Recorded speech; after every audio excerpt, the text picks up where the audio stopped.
Денеска со професорката Ленча Алексовска-Величковска, професорке, со кого е полесно да се работи? Знаете, кога имате систем, тогаш не е тешко со никого да се работи, затоа што системот сите ќе го почувствуваат, сите ќе влезат во тој систем, ќе знаат дека тој систем помага и само така се напредува.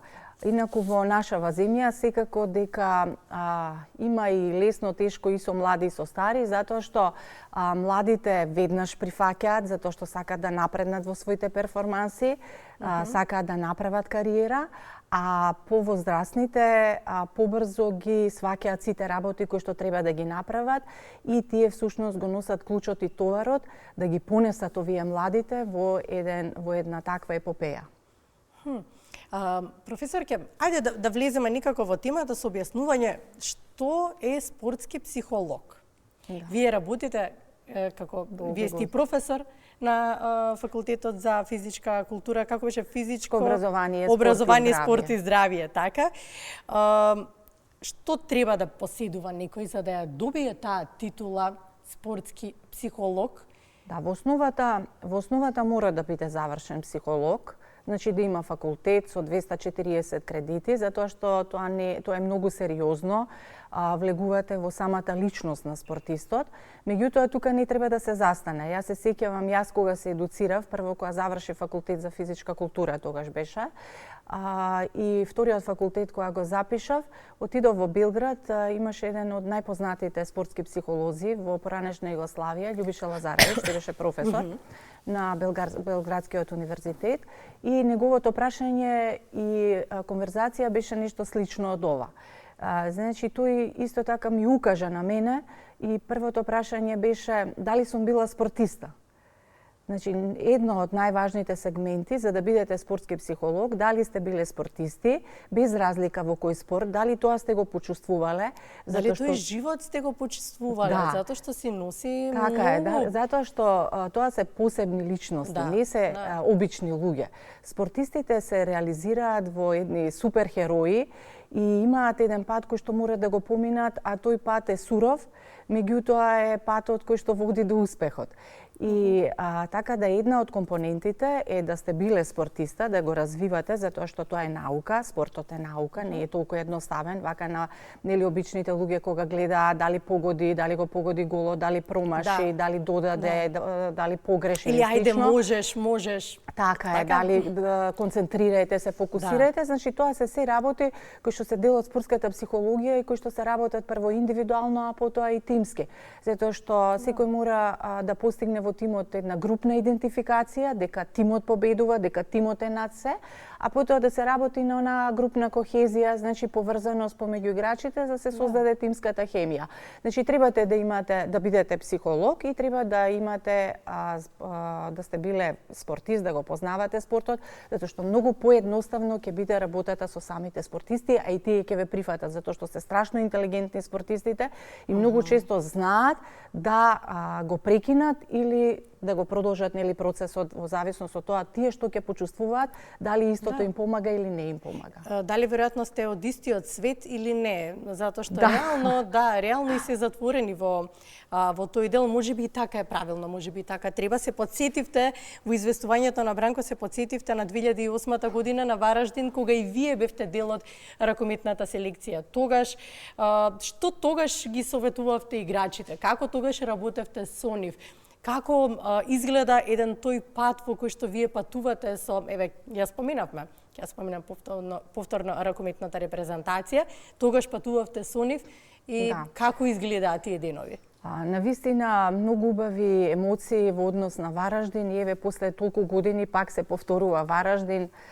Беше изворедна атмосфера, навистина работевме многу затоа што во баражот го исклучивме Исланд, а Исланд заврши вторна олимпијада, така да Македонија знае многу често да ги шокира, да изненади, да изненади противници кои што имаат голем рейтинг, како впрочем беше и вчера.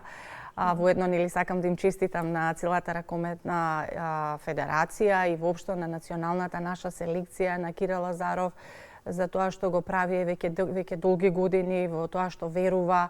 И многу е Не е едноставно да сте таму. Ние сме по резултатите, еве можете да забележите дека години наназад навистина делуваме како една ракометна елита, која што има осцилации, нели во сите настапи, меѓутоа некако и во однос на конституција, во однос на она што е потребно за врвниот ракомет, македонските спортисти најмногу го поседуваат. Инаку Вараждин беше феноменално затоа што 10 години не бевме излезени на светска сцена и како што селекторот вчера укажа на Миркуловски, на Ристовски, на Мојсовски, на тој самиот, што ја водеа таа репрезентација, таа селекција на Стојановиќ. Остави белег, неверојатен, затоа што и на тоа светско првенство за прв пат завршивме во први 12. И тоа беше изненадување за сите и многу често и знаеа селекторите таму што беа од другите репрезентации дека ако го поминеме второто коло и слично и се пласираме во првите 12, значи ќе биде неверојатен успех. Но знаете како македонскиот народ сака се повеќе и повеќе, сакаме веќе медал, почнавме да се научивме на остварување на медаљи, нели поготово преку овие индивидуалните спортови и затоа и вчера над преварот беше неверојатен успех, меѓутоа можевте да забележите дека голем дел од самата репрезентација и не беа задоволни затоа што и победата, како што кажа и Бранко, ни беше нели на чекор за да ја добиеме. Да, но и самата атмосфера таму, тие 2000 луѓе македонци кои што се дојдени, таа жет и потреба за победа, мислам дека и тоа дополнително го прави тој притисок да биде уште посилен. Добро, како во тие услови да се одржи психолошката подготвеност, кога, еве, јас споменавме фалангата неколку пати, и тој притисок кој што го имаме од друга страна противникот, нашите очекувања, на играчите очекувањата. Да. Видете, јас многу верувам во овој тим, во оваа селекција и во стручниот штаб, затоа што не само нели тогаш почнувајќи со ракометната репрезентација да работам, се вклучив и 2021-2022 година кога требаше да се иде нели на светско првенство за квалификациите, кога го поминавме групата, нели ги победивме Романија и Чешка и тоа се изворедни деца, изворедни спортисти. Значи, таму е спој на младост и едно искуство, меѓутоа сите желни да напредок и сите посакуваат индивидуален, меѓутоа и колективен резултат и успех. И зашто верувам во нив? Затоа што и проектот Алкалоид, кој што се направи, мислам дека ова е трета година, значи непосредно пред 3 години, всушност беше и ова што денеска се прикажува и нели на ова светско првенство. Се направија неверојатни услови. Тоа е благодарение нели на претседателот на Ракометната федерација, тоа е Живко Мукаитов, кој што му беше на некој начин презентирано од целиот стручен тим што и како треба да се работи за да се постигнат високи спортски резултати, затоа што сепак селектор е Кирил Лазаров, кој што беше извореден спортист нели во минатото, кој што играше во големи клубови и на него му е јасно што значи се ова, сите овие вклучувања и експерти во самиот тим. Тој тоа го направи и токму со овие спортисти работевме можеби прво во Алкалоид, значи 2 години, со сите овие кои што денеска покажуваат дека полека чекорат по тој пат и напредуваат со големи чекори, затоа што тие работеа индивидуално и работевме и колективно. Не е едноставно. Знаете зашто? Како изгледа таа работа? Па не е едноставно, затоа што сепак ќе кажам дека е Македонија која што во некои работи е на врвот на европската сцена, а на некои работи, како што кажав, постојано осцилираме и се бараме во целата таа приказна. Например, тука сега еве како една асоциација која реков врвот, бидејќи доаѓам нели од факултетот за физичко образование, спорт и здравје, ние направивме една реформа за дечињата од прво до пето оделение, воведувајќи и професор по физичко образование. И тоа го нема регионот. Значи го имаме ние и го имаат словенците и многу мал број на држави. Меѓутоа, ние не го направивме случајно, го направивме токму да можат селекторите и тренерите, а и професорите по физичко да селектираат деца од прво до пето оделение, кога е најсензитивниот период. Да, пред да дојде периодот на пубертетот.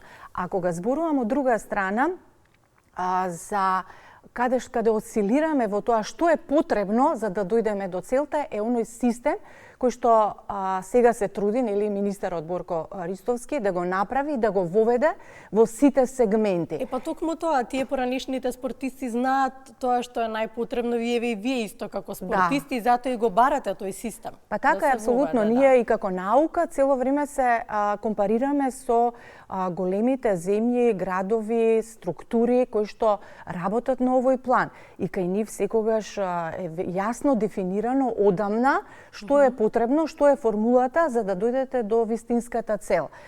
Значи, треба да има посветени тренери и посветени, нели, селектори кои што ќе го пратат тој целиот процес за да може да селектираат. Селекцијата е секогаш сурова, значи буквално нема да знаете кого да одберете ако има масовност. Понатаму, дај Боже да има масовност. Да, во ракометот мислам дека има масовност и после вакви големи надпреварувања и вакви успеси сите деца ќе сакаат да тренираат ракомет, а од друга страна и самата наука значи советува што треба да се има во тимот и на што треба да се работи. И тука неоспорно дека треба да се работи на техника, тактика, физичка подготовка и, нели, психолошка подготовка, и како пета димензија, нели, постепено и полека индивидуално се вклучува и нутриционизмот. Значи, сакам да кажам дека е комплексен процес и дека она вчера што го дадоа или во изминатите периоди кога се градеше таа репрезентација и кога многу често, знаеш, од друга страна знаеше да бидеме и нападнати дека се многу млади за учество на големи надпреварувања и така натаму. Значи, ние треба да работиме не само на овој дел, да ги оставиме тренерите и селекторите да си го изработат оној дел кој што е потребен, нели, и стручниот тим и таа цела експертиза, другиот дел, народот и самите луѓе во Македонија да работат на менталниот склоп, значи да дадат секогаш поддршка за овие спортисти, бидејќи многу е лесно кога победувате. Јас се сеќавам и во Вараждин, а и кога беа квалификациите, кога ги победивме Романија и Чешка, сите беа и со нас и дадоа поддршка. Меѓутоа, кога ќе настапи некој пораз, и тоа може да биде пораз кој што дали е 2 разлика, дали е 5 или 10, значи е пораз. Меѓутоа не е исто за самиот спортист. Јас се сеќавам и на претходното светско првенство, со Норвешка беше гал до 20-та минута. Со 2-минутно исклучување на млад спортист, тие ни направија 3-4 гола разлика и после тоа не можеше да се контролира резултатот затоа што многу е тешко и тие тактички замисли. Тинка е линијата. Да, и тактички замисли што сака селекторот да ги пренесе на играчите, значи тоа не е едноставно. Затоа и вчера можеби последните секунди неискуството си го направи своето, меѓутоа јас лично сметам дека ова е голем резултат, затоа што се погоди една сила, една ракометна сила, тоа е Унгарија, и сметам дека во иднина треба да дојдат вистински луѓе на вистински места и да се направи таков систем каде што ќе се пренесе знаењето од едни за други, да не биде само инстант сега да победиме, па потоа да има пат на самиот систем и да ги менуваме работите, затоа што нашата перцепција е, нели, кога некој ќе направи успех, да го поддржиме, а не обратното, да го повлечеме. Професор, ќе ви благодарам. Ќе го завршиме вака разговорот со тоа што се надевам дека ќе направиме систем, се со цел да создаваме идни генерации спортисти.